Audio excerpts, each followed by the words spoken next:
नमस्ते विद्यार्थी मित्रों, श्रेणी 4 विषय हिंदी श्री हीनाबेन। विद्यार्थी मित्रों, आज આપણે વિષય હિન્દીમાં પાઠ 6 ટપકા કા દર વિશે શીખવાનું છે। હવે ટપકા કા દર એટલે શું? તો અહીંયા એક બુઢિયાની વાત કરવામાં આવી છે। એ ગરીબ છે અને એ ખૂબ જ એના ત્યાં ગાડી વરસાદ પડે છે। એ જંગલમાં રહે છે એટલે ત્યાં વરસાદ પડે છે ને તેનું જે છત હોય છે એ ખૂબ જ ટપકે છે અને એ ગરીબીના કારણે એનું છત પણ રિપેર કરાવી શકતી નથી।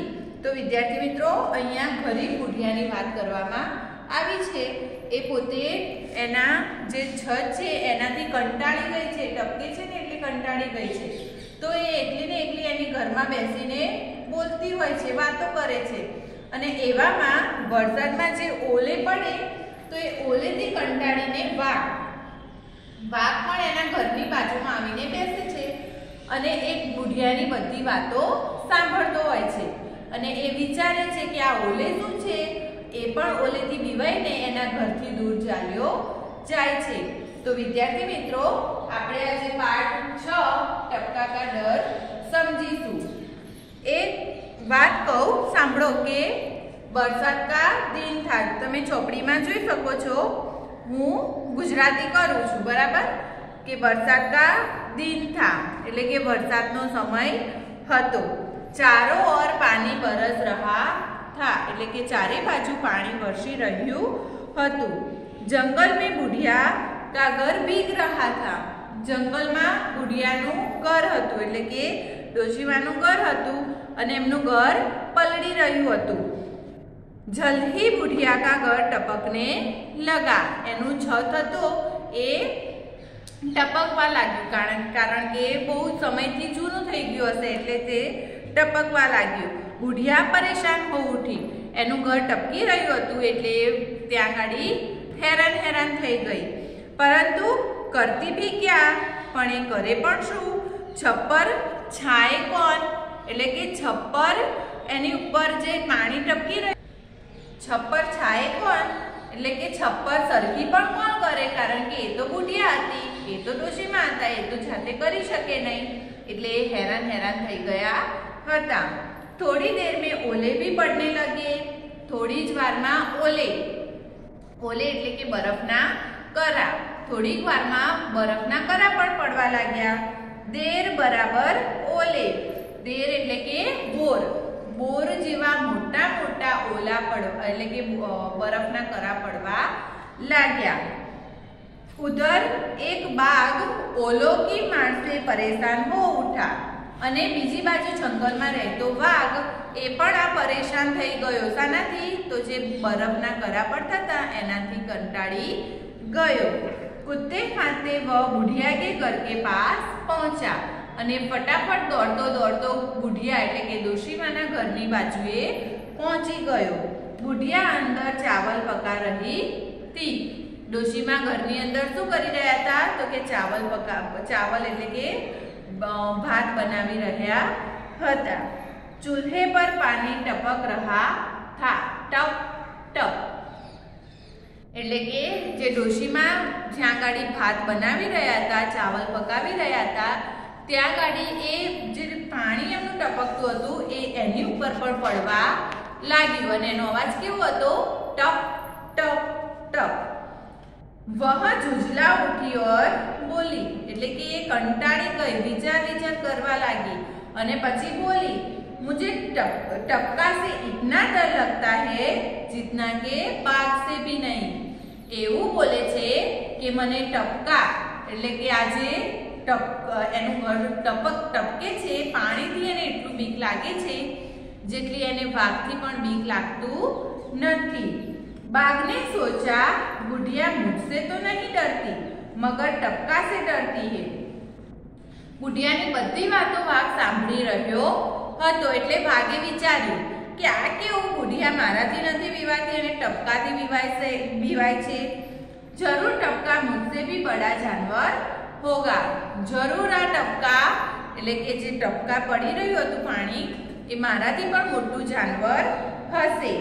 बस इतना सोचते ही बाघ घबराया और सिर पर पैर रखकर भाग गया। सिर पर पैर रखकर भाग गया એટલે કે જો ફટાફટ તેજ ગતિ से ફટાફટ બાઘ આ બધું સાંભળીને એ પણ બીવાઈ ગયો અને એ ત્યાંથી ચાલ્યો જાય છે। હવે આ ડોસીમાએ આવું કેમ કીધું કે मुझे बाघ से भी नहीं डर लगता और मैं टपका से डरता हूँ, तो એટલું એટલા માટે કીધું કારણ કે એને ખબર પડી ગઈ હતી કે એના છતની બાજુમાં વાઘ આવીને બેઠો હતો। હવે વાઘ એને કંઈ કરી દે તો એટલે એવું બોલે છે કે मुझे बाघ से भी नहीं डर लगता और टपका से डर लगता है। तो विद्यार्थी मित्रों અહીંયા એટલું જ કહેવામાં આવ્યું હતું કે અહીંયા એક ગરીબ એવી બુઢિયા હતી, ડોશીમાં હતા, એમનું ઘર ટપકી રહ્યું હતું।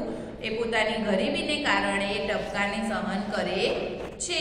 એ કંટાળી ગયા છે પણ એ કશું કરી શકતા નથી અને એના સિવાય વાઘ પણ ટપકાથી બીવાઈ જાય છે કારણ કે ડોસીમાં એવું બોલે છે કે વાઘથી બીક નથી લાગતી પણ ટપકાથી બીક લાગે છે। એટલે વાઘને એવું લાગ્યું કે ટપકા તો મારાથી પણ મોટું પ્રાણી છે અને વાઘ બીવાઈને ત્યાંથી ચાલ્યો જાય છે।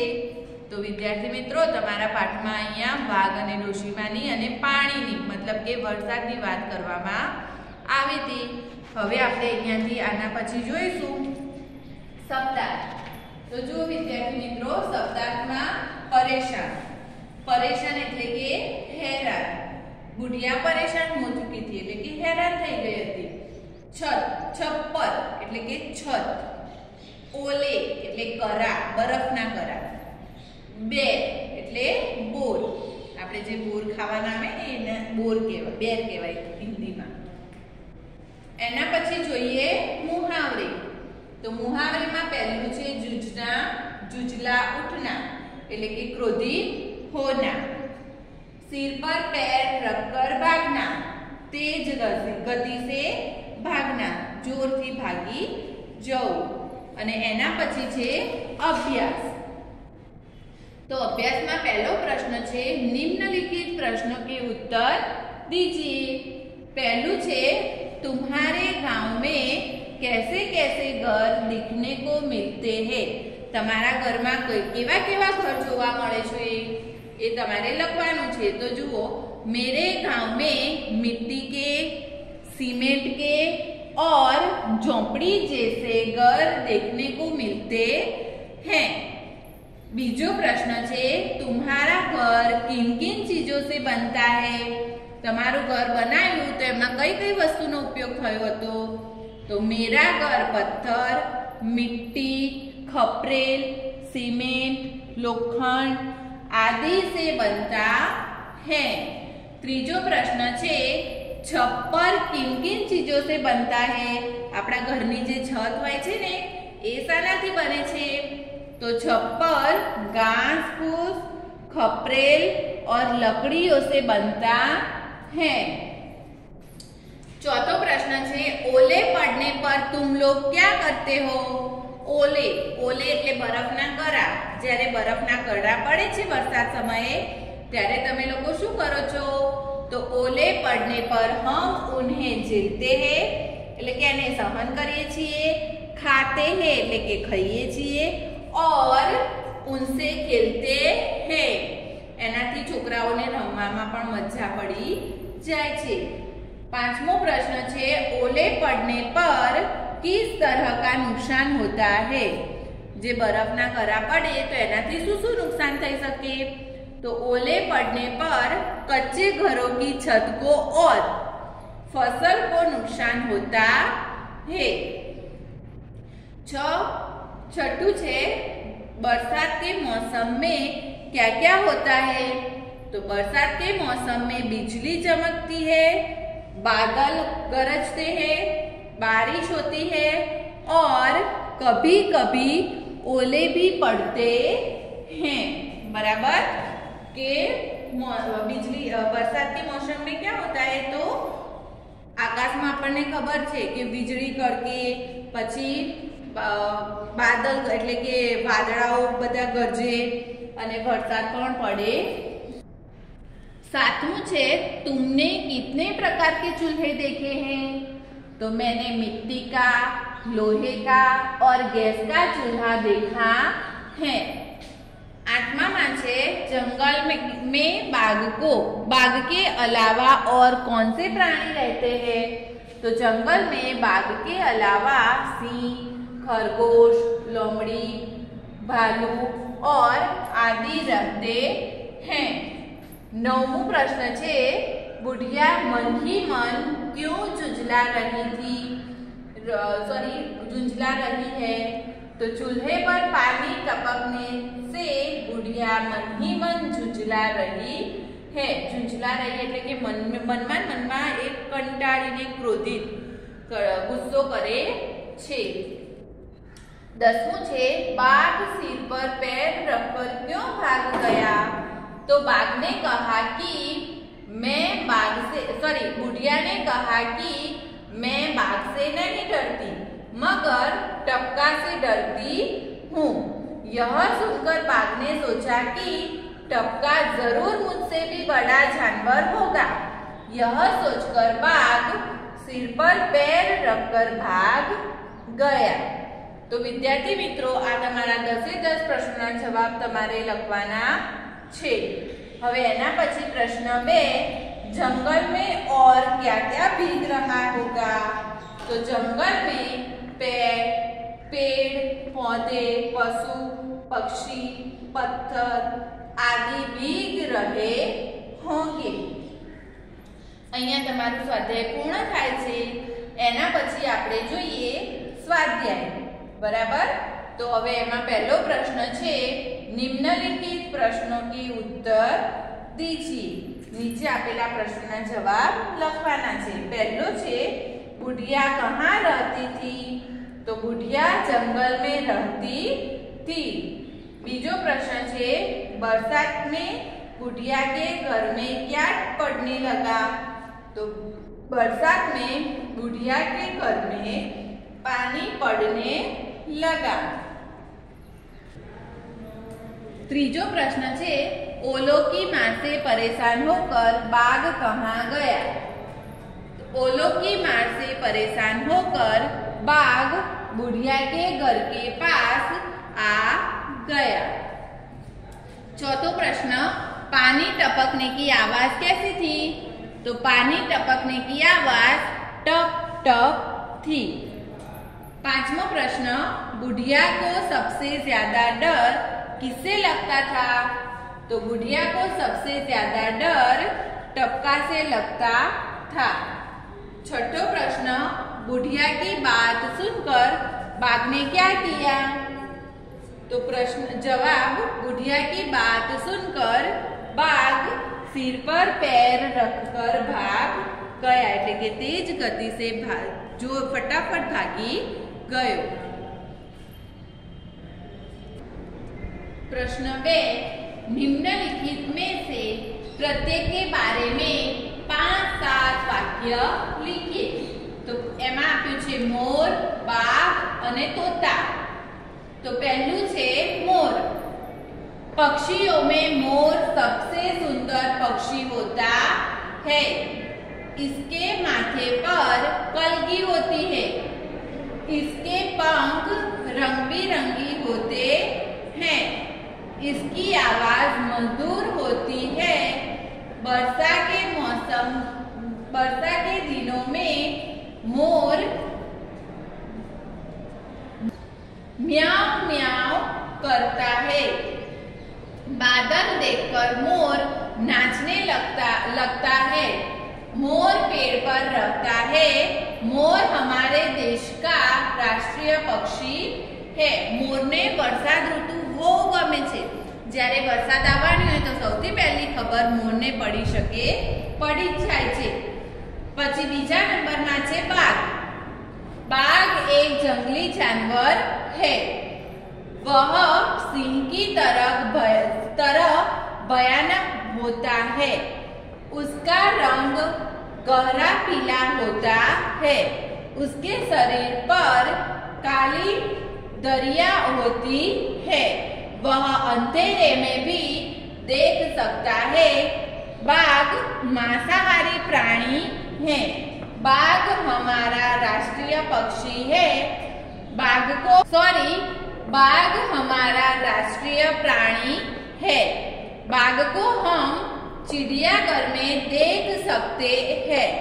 बाघ ने આપણે જો હોય તો આપણે જોઈ શકીએ છીએ, જે કાંકરિયામાં પ્રાણી સંગ્રહાલયમાં જોવા મળે છે। ત્રીજું છે તોતા। तोता यानी पोपट। तोता एक सुंदर पक्षी है। इसका रंग हरा होता है। इसके गले में काली धारी होती है। इसकी चांच लाल रंग की होती है। वह आगे से मुंडी हुई और नोकदार होती है। तोते की आवाज मीठी होती है। लोग इसे पालते हैं। तोते को हरी मिर्च और अमरूद बहुत पसंद है। तो विद्यार्थी मित्रों, आ तमारा 3 प्राणी पक्षीना विषे तमने विशेषमां जाण आपी। हवे प्रश्न 3। तो प्रश्न 3 में नीचे दिए गए चित्र का वर्णन 10 वाक्यों में कीजिए। तो विद्यार्थी मित्रों, तमने चौपड़ी में तमने पुस्तक में एक चित्र आप्यु छे। नीचे दिए गए चित्र का एटले के आ चित्रनु तमारे वर्णन करवानुं छे। तो जुओ, अहींया तमने शुं आप्युं छे, एक मेला एटले के मेळानुं चित्र आप्युं छे। एमां एक फुग्गावाळो छे, मदारी छे, पछी अहींया छे जादूगर छे, ए जादू बतावे छे, पछी अहींया चकडोळो आपी छे। तो आ बधुं तमामे तमामनुं तमारे अहींया वर्णन करवानुं छे। तो एना विषे हूँ तमने बताऊं। जुओ कि यह मेले का चित्र है। मेले में तरह तरह की दुकानें लगी हैं। मेले में बच्चे, जवान और बूढ़े लोग हैं। मेले में एक सपेरा એટલે કે મદારી खेल दिखा रहा है। एक जादूगर भी अपना जादू दिखा रहा है। गुब्बारे वाला गुब्बारे बेच रहा है। 2 चकडोल भी दिखाई दे रहे हैं। कुछ लोग चकडोल में बैठकर मजा उठा रहे हैं। 1 और 2 घोड़े खड़े हैं। साइड में बीजे खूणा में 1-2 घोड़ा पण उभा छे। लोग मेले में घुड़सवारी का मजा भी उठा सकते हैं। घोड़ा ऊपर बेसीने घोड़े सवारी पण करी शके छे। विद्यार्थी मित्रों, प्रश्न 4। तो नीचे दिए गए चित्र के आधार पर कहानी का वर्णन कीजिए। विद्यार्थीओ, अहींया जुओ के एक सिंह अने उंदरनी वात कहेवामां आवी छे। एक सिंह ઊંઘતો હોય છે અને એને આવીને ઉંદર હેરાન કરે છે, એની ઉપર ચડી જાય છે। પછી અહીંયા જુઓ તો સિંહ ગુસ્સે થઈ જાય છે અને ઉંદરને પકડી લે છે। પછી અહીંયા ઉંદર એની માફી માંગે છે કે હવે મારાથી આવું થશે નહીં। અને અહીંયા જુઓ કે સિંહ પછી ઉંદરને છોડી દે છે એટલે ઉંદર ભાગી જાય છે। પછી 5મા ચિત્રમાં જુઓ तो सिंह पर एक जाળી છે। ए जाળી હવે એ એમાં ફસાઈ ગયો છે એટલે એ કશું કરી શકતો નથી। તો ઉંદર આવીને જુએ છે અને ઉંદર એના દાંત વડે કાપીને જાળી આખી કાપીને સિંહને બહાર કરે છે અને 6ठा चित्રમાં બંને મિત્ર બને છે। તો વિદ્યાર્થી મિત્રો, જે આપણે ચિત્રમાં જોયું, હવે एज कहानी આપણે અહીંયા જોઈએ कि किसी एक जंगल में एक शेर रहता था। एक दिन वह सो रहा था। उस समय एक चूहा अपने बिल से निकला। बिल એટલે કે ઉંદર એના દરમાંથી નીકળ્યું। वह शेर के शरीर पर दौड़ने लगा। इससे शेर की नींद टूट गई। उसे बहुत गुस्सा आया। उसने चूहे को पकड़ लिया। चूहे ने शेर से कहा। चूहे ने એટલે કે ઉંદરે ભાગને કહ્યું, સિંહને કહ્યું, कृपया आप मुझे छोड़ दीजिए, कभी मैं आपके काम आऊंगा। शेर ने हंसकर चूहे को छोड़ दिया। कुछ दिनों के बाद शेर एक शिकारी के जाल में फंस गया। चूहे ने शेर को जाल में फंसा हुआ देखा। उसने जाल को उतर डाला। शेर जाल से मुक्त हो गया। शेर ने चूहे का आभार माना। આના ઉપરથી વિદ્યાર્થી મિત્રો આપણને શું બોધ મળે છે? તો એવો બોધ મળે છે, એવી શીખ મળે છે કે कभी छोटे प्राणी भी हमारी बहुत मदद कर सकते हैं। એવું નહીં કે માત્ર પ્રાણી જ આપણી મદદ કરે છે, પણ આપણે કોઈ વ્યક્તિને નાનું માનવું જોઈએ નહીં। આપણા સમયમાં કે આપણે કોઈના સમયમાં ગમે ત્યારે મદદ આવી શકીએ છીએ, પછી એ નાના હોય કે મોટા હોય। હવે વિદ્યાર્થી મિત્રો प्रश्न 5, नीचे दिए गए उदाहरण के अनुसार वाक्य बनाइए। तो उदाहरण तमने आप्યું છે बिल्ली बिल्लियां। बिल्ली એ એકવચન છે અને બિલ્લિયા બહુવચન છે અને આ બંને શબ્દો ઉપરથી તમારે વાક્ય બનાવવાનું છે કે मेरे घर में बिल्ली है અને मेरे घर में बिल्लियां है, એકવચન બહુવચન। એવી જ રીતે મક્ખી મક્खियां, तो एना ઉપરથી વાક્ય એવું બને કે मक्खी रोग का घर है, मक्खियां गंदगी में रहती हैं। बीजू छे लड़की लड़कियां। एना वाक्यमां જોઈએ तो यह मोहन चाचा की लड़की है અને બીજું છે रहीम चाचा की 3 लड़कियां हैं। आ બધા વાક્યોમાં તમે જુઓ તો તમને એકવચન અને બહુવચન જોવા મળે છે। હવે ત્રીજું છે રોટી રોટિयां। तो तुषार ने एक रोटी कुत्ते को खिलाई અને तनीष ने गाय को 3 रोटियां खिलाई। एना પછી છે ચોથું ચૂડી અને ચૂડિયા।